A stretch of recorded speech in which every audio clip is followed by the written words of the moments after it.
Hello and welcome back to Gears 5. Yay! Gears 5. It's funny because by the time this will be published, it will probably be very hot. Hey, can we go back to Nefira? I mean, I miss Baird and Iris. Can we get back to them?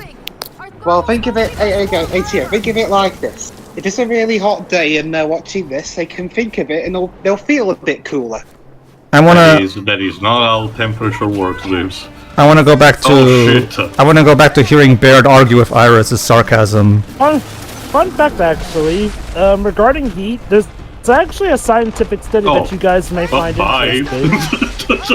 Well, to be fair, what happened? Remember, too, there's a strong wind gusts and wind flares cropping up, so the animals are getting thrown into the abyss. No, but that was a horde of this worm that was attacking you and then comedically just slide away like that. Well, I don't know what to tell you. I guess the game wanted to make a joke.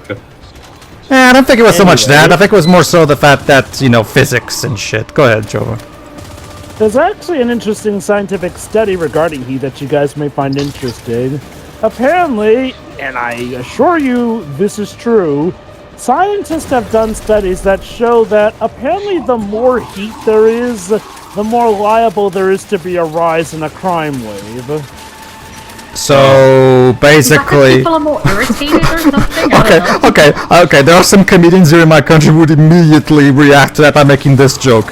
So basically, what you're telling me is criminals will be all like, oh my god, it's so hot, man. I think I'm gonna go steal something. Basically, statistical studies have confirmed that violent crimes increase in hot weather, though if weather gets too hot, the rate falls off, apparently. Yeah. Well, that actually makes some sense because, you know, the weather's nice, so they're gonna go out in the sunshine and do crime. Hey, Dwibs, it's pretty warm today. What if we murder someone? I don't know. I feel like a good old-fashioned bank robbery will let cool you down. Sure. Possibly. That could work. To get back to this, kind of. Shiroi, Yes. since according to Rod Ferguson, decisions like making Kait the protagonist and shit like that were made to, according to him at least, appeal to women. As a woman yourself, what do you think? Is this game appealing to you right now? Honestly, even though I only saw little bits of them, I'm still more interested in the original trilogy so far. Oh yeah, trust me, Michael. If we ever do a replay of the original trilogy, we should so include Shiroi here because, hey, get this, Shiroi. The original trilogy also had strong and independent. No, I already showed her that. No, Well, to I be fair, know. Jova, I think in terms of actively playing as one, sure, they were present, but you, aside from multiplayer purposes, you did not get to play as one of them. Well, no, actually, if I recall, well, yeah, I guess. No, in the campaign you always play as in the co-op. Joe's talking specifically about the campaign, Joe. In the campaign you always in the campaign you always play as Marcus. Multiplayer gives an opportunity to anyone who owns the actual character skins. Well, that's why I say, Well, like, I can tell you. technically, there was the co-op maneuver which could allow you to play as them. That is true, Joe. Too, actually, yeah, Joe has the point there. But anyway, here's my point, though. What is this mentality that, automatically inserting X means that X will find it more Oh, rude? Jesus. Wow, is it? Wow, That did nothing. it's a good. Okay. Don't you see? Don't you see, guys? Kait is so badass that getting hit with a giant boulder of ice is just minorly inconvenient for her. See? Because we were playing in easy mode. How's this for a strong? How's this for a? Wait, Tio, you telling me that Pedro's a filthy casual? Not really. No, that's okay. I actually kind of am. So sure. Not even that. My point is that what I'm saying is that if it instead was an insta kill, probably the others would have complained for the game for being like that. Yeah, not necessarily, but it's like, I mean, they didn't even make, like, I don't know, a knockback Here, animation. well, for her Teo, or Well, something. they did, Jova. Kate even got her weapons snatched from her It as a was difficult result. to see that. Yeah, well, here's the thing, Teo. My It was guess kinda is difficult to see that. my guess, Teo, is the damage is increased depending on your difficulty. Because No, that is fine by me. You know, that's what I mean. Like, sure, it might look a bit goofy, but that's usual standard procedure. Oh, sure. We were just joshing Don't get me anyway. wrong, I mean, don't get me wrong, too. I get why it's like that for gameplay purposes. That doesn't make it any less funny. Also, Kate, disarm the bomb in time, please. Yes. Yeah, okay, but here's what happened. In a further attempt to permanently exclude me from the lead role, Shuri went over to my house and planted a bomb. A Unfortunately, I was T-bomb. able to So save the- it. So they Yes, it was a nice day out. The weather's hot, so I decided to. Shira, if anything told me anything, you shouldn't even step 1 foot outside of your house if it's No, too hot. not in this weather. Absolutely not. So, So, But anyway- but you will never be a criminal. But You will not survive a day in Nigeria. Anyway, yes, Anyway, Pedro. yeah, no. What I was. Oh, okay, hold on. Vision. Oh boy.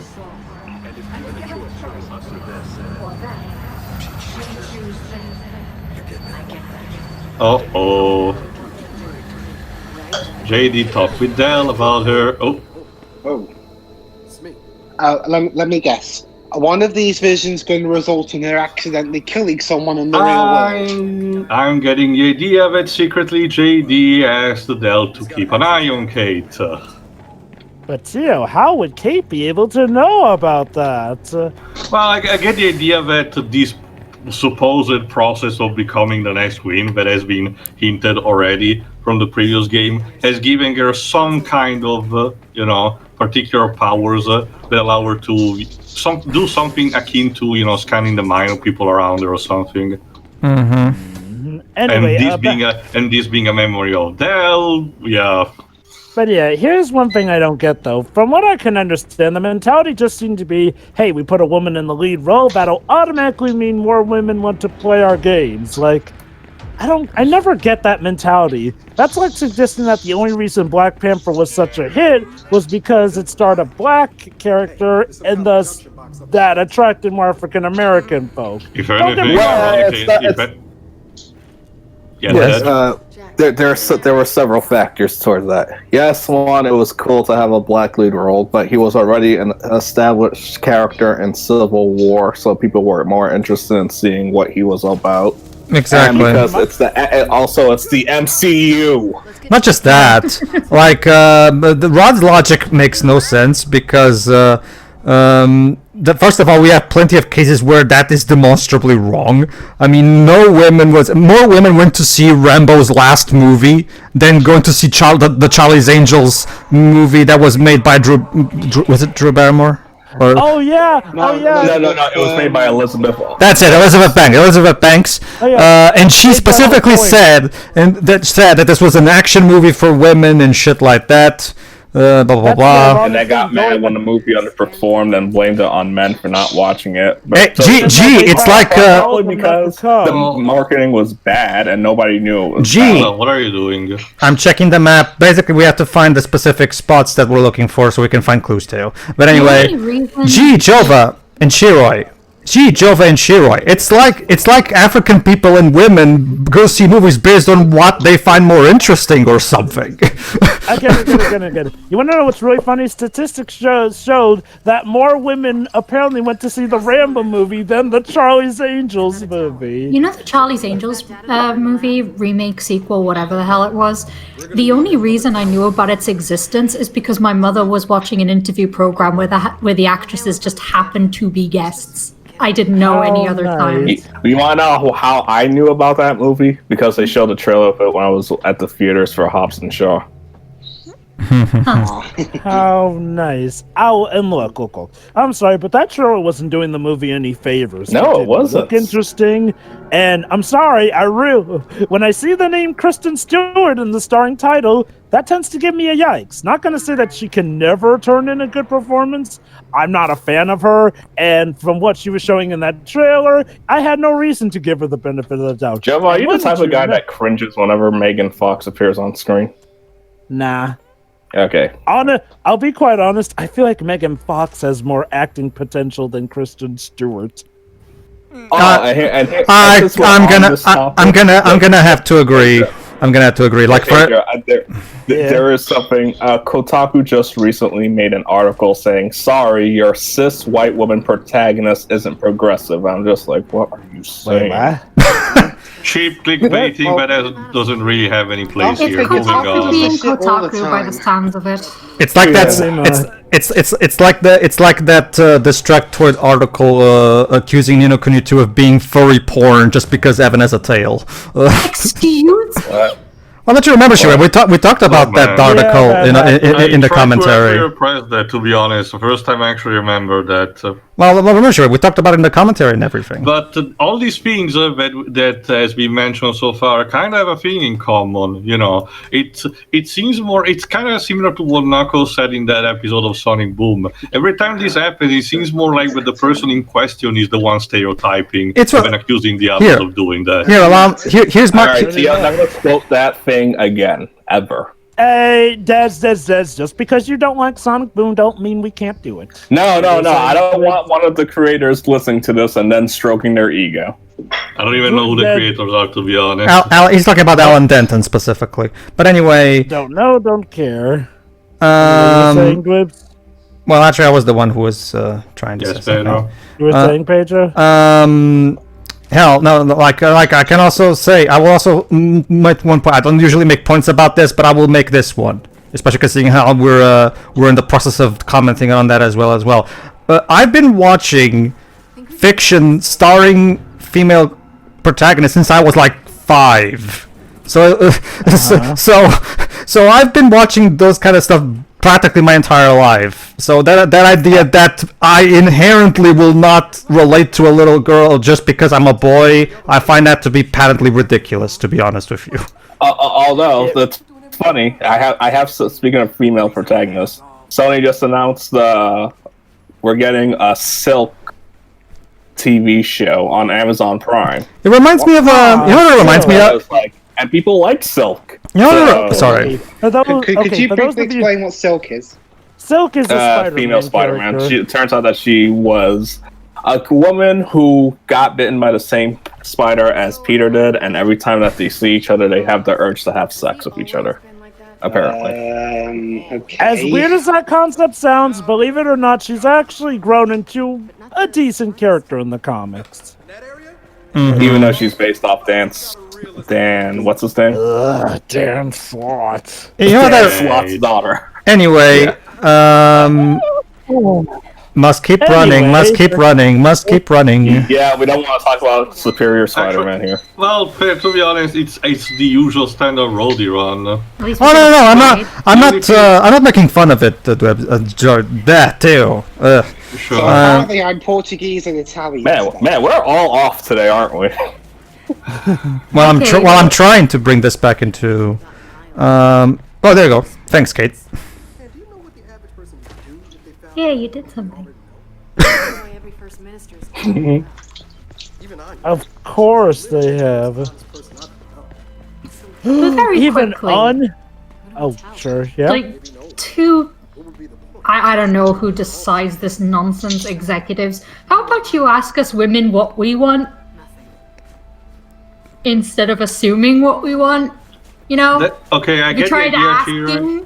I get the idea, Shira, that it might be on occasions where they do actual, like, polls and stuff like that, but the audience that they choose is so limited that they immediately based on the result and are okay with that. Maybe it doesn't cover a wider demographic. Wait, Shiroi, are you telling me that maybe just by luck I happened to succeed and do the right thing by accident when I asked you to tell me which accessibility settings to choose for our playthrough of Last of Us Part 2. Yes, that would be Wow. the right. asking someone for advice on how to do things for that person. That concept is very alien, wouldn't you say, guys? Dale, you're supposed to pilot now.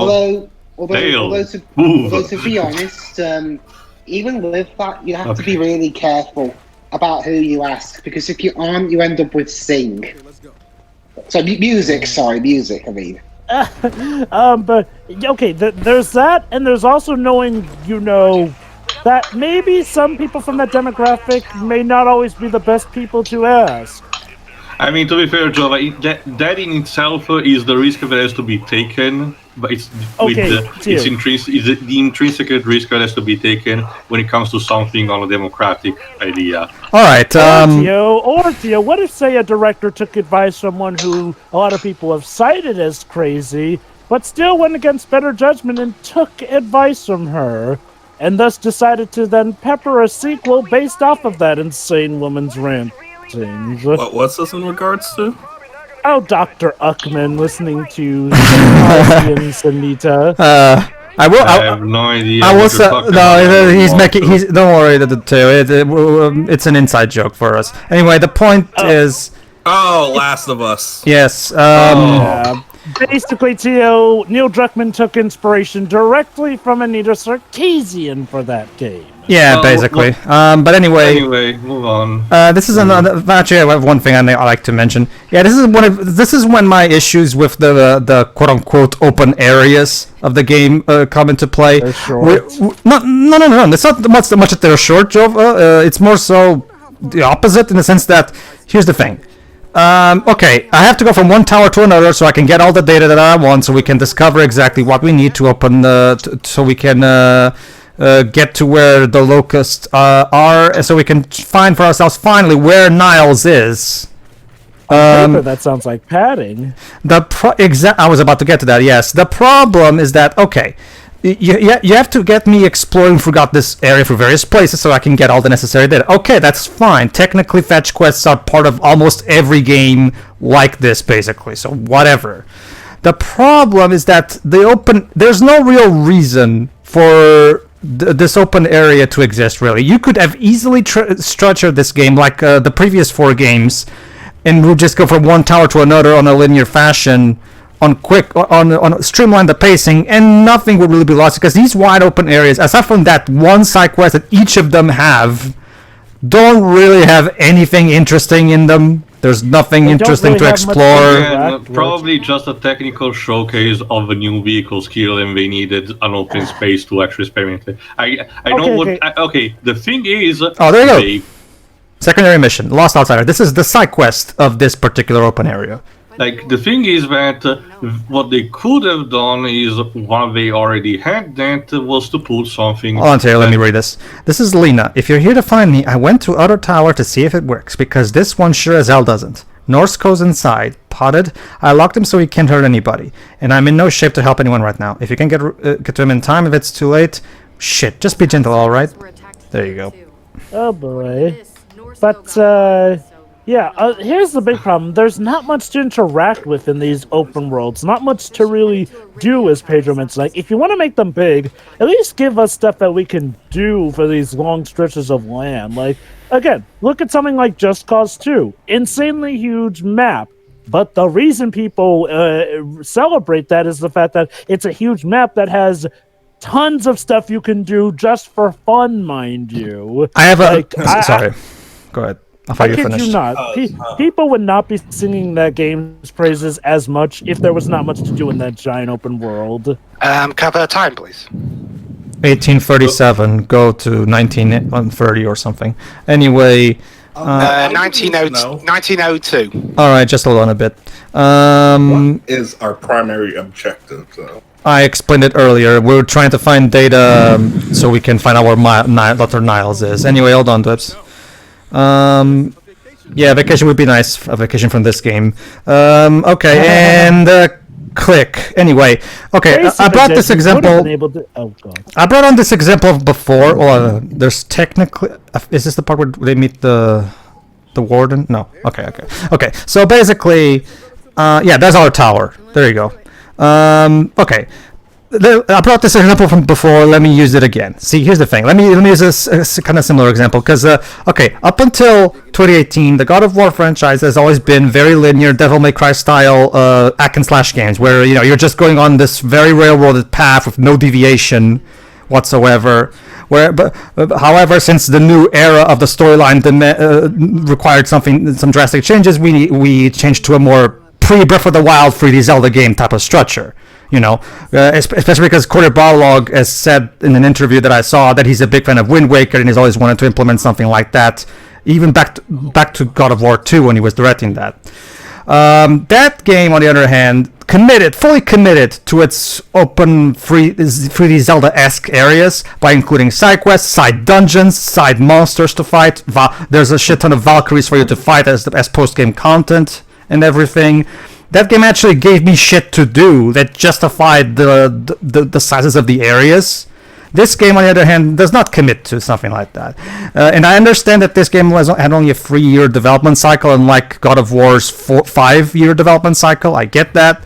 But all the more reason why you should streamline your game, because if you're just going to put these big open areas and you don't really fill them with much of anything to do, all you've got is like Jova said, drawn out places where we're just trudging towards the next proper level, basically.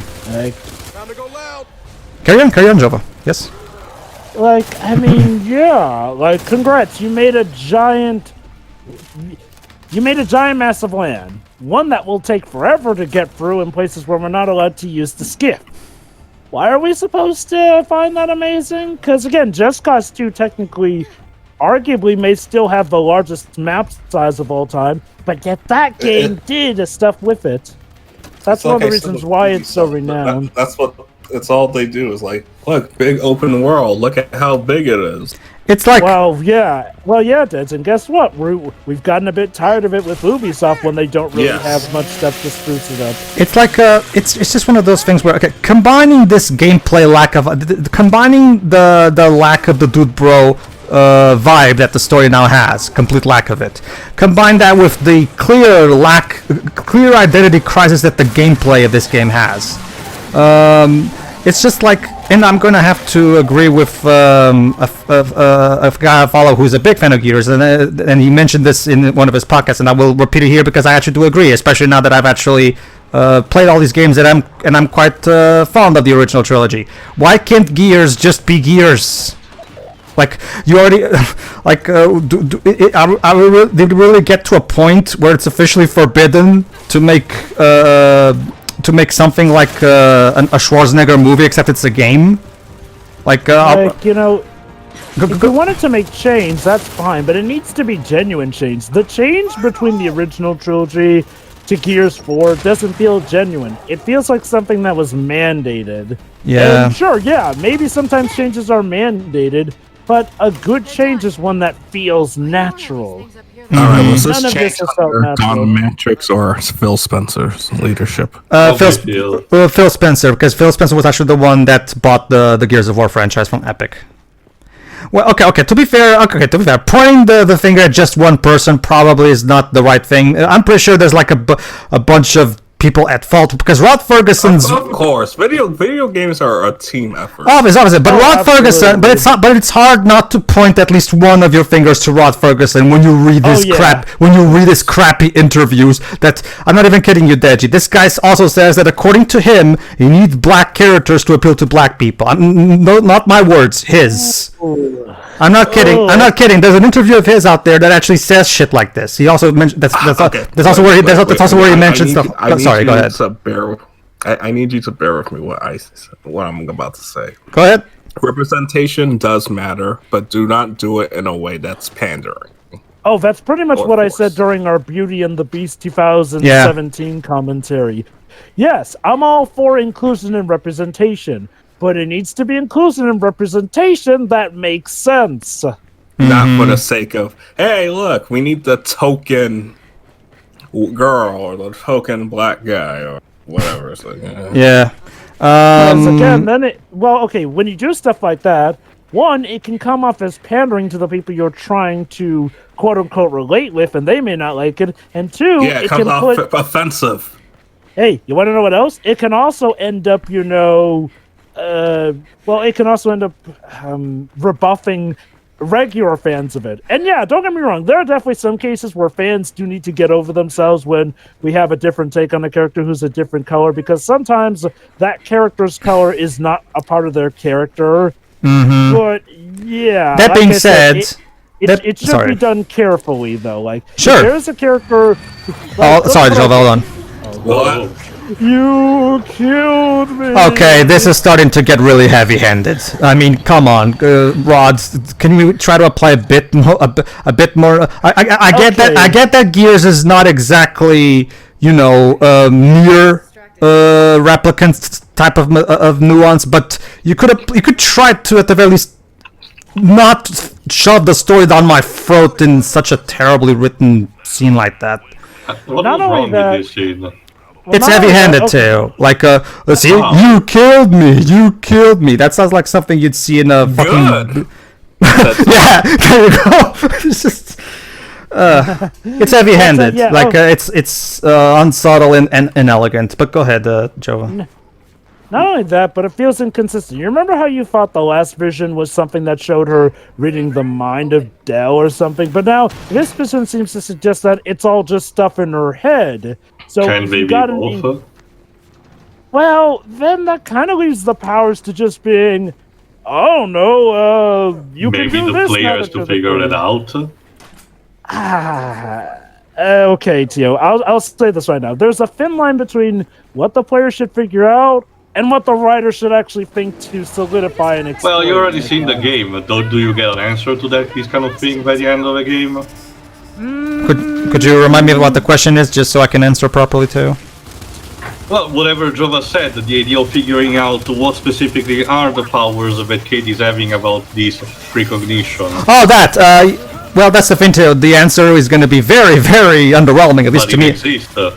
However, I cannot properly explain it. It's comprehensible for the player, right? Well, let me finish though. Let's just say the answer is kind of a non-answer, and that's all I'll say for now. Let me put it like this. It's the kind of answer that really doesn't answer stuff in that regard. It's like one of those answers that leaves you going, wait, that's it?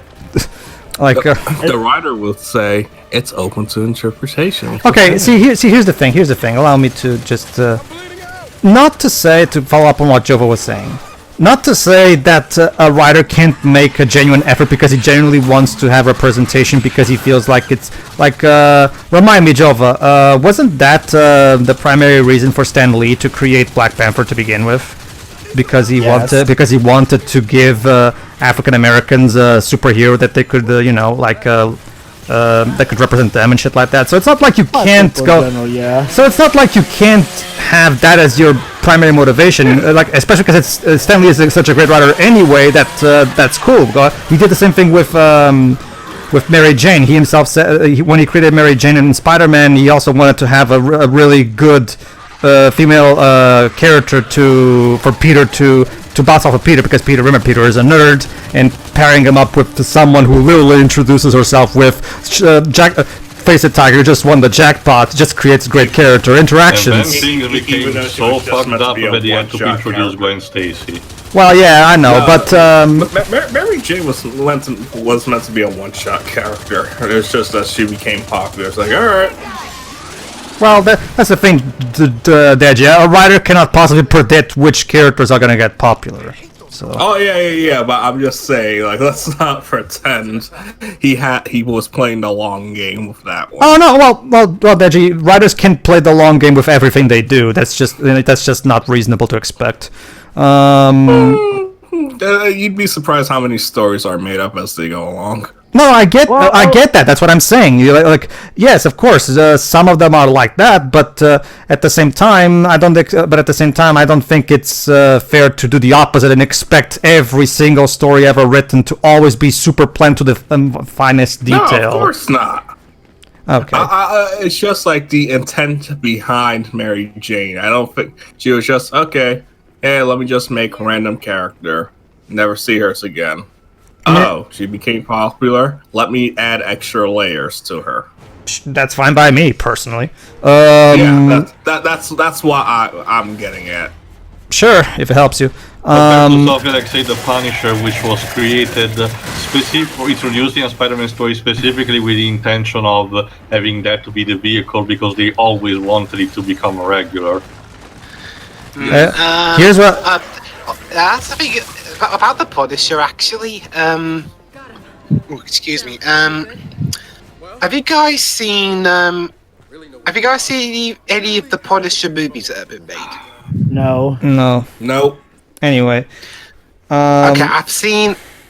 Okay, I don't know how accurate they are to the comics, but I do remember the 2004 film being decent. It's the one with That's the one that has John Travolta as the antagonist. John Travolta. Yeah, that was like one of his. That was like one of his last big gasps as an A-lister.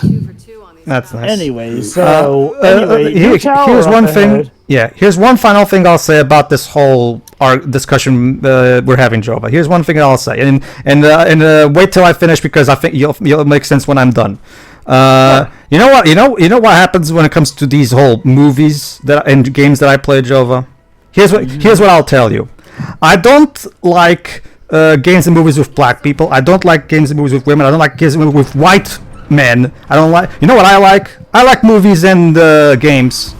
That's it. That's all what I do. I just like movies and games. Well, that's what they keep saying also, but a character should be a character regarding anything else. Honestly, I'm just so like, why do we need to constantly bring up which type of person the movie has? Like, Okay. To be fair, there is still the problem with how a lot of people do not get representation and how Hollywood, being the BS place that it is, does tend to marginalize or think up excuses not to give people of different race, color, gender certain roles. Hey, what's the name of the guy that's playing Bloodshot and Suicide Squad? Idris Elba. Once talked about him being potentially the next James Bond. Someone said no because he's too street.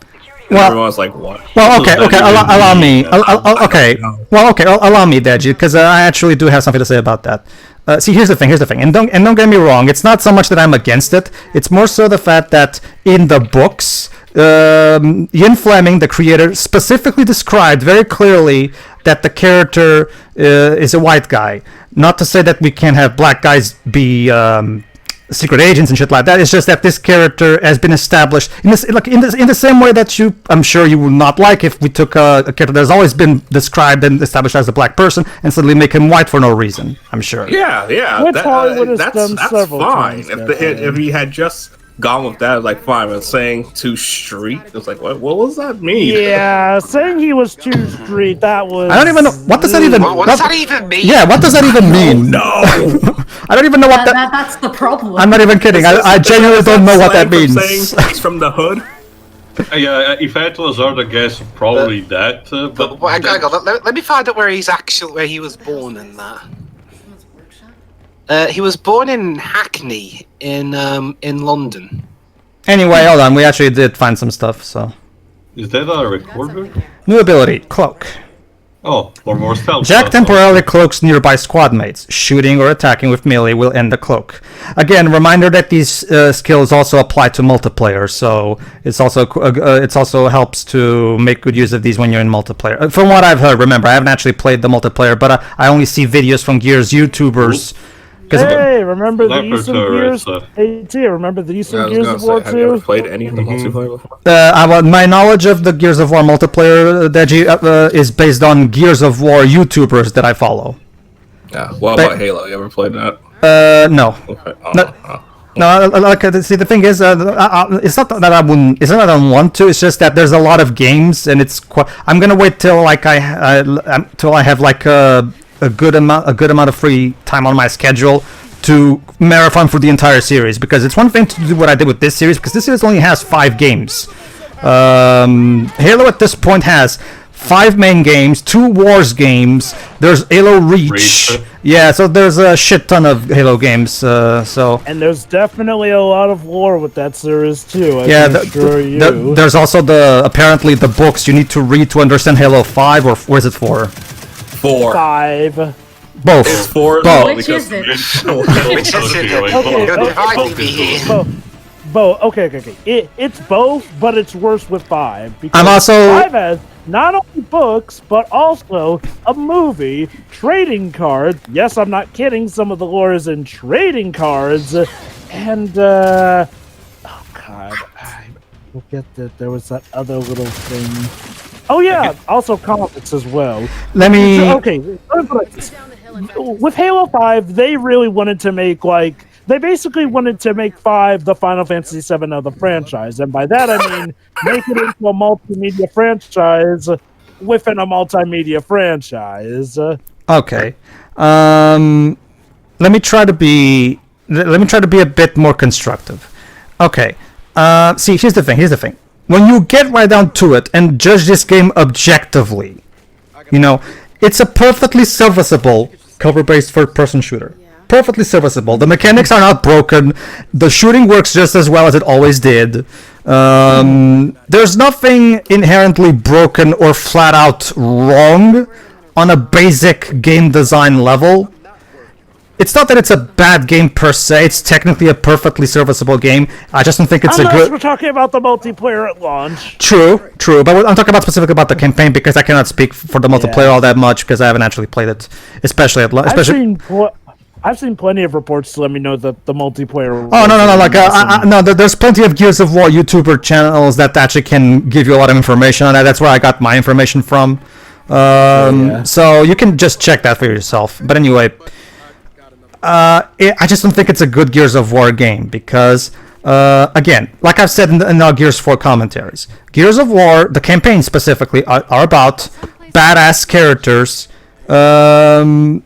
It's about cool, badass action heroes. And just like I said... Man or woman, whatever. Cool, badass action heroes and heroines. Like in Gears 3, where we had 2 badass action heroines. Not 1, but 2. But these characters are not badass, they're not cool, they're lame. They were lame in Gears 4, and now that they're trying to make them more interesting and as a result less lame, the problem is that the conflict just makes me groan because I don't think this is the right direction for the story to take, to be honest with you. If I may. Go ahead. It's like with JD. I get that we weren't that fond of JD in Gears 4, but man, what they do to him in this game, it was not the answer.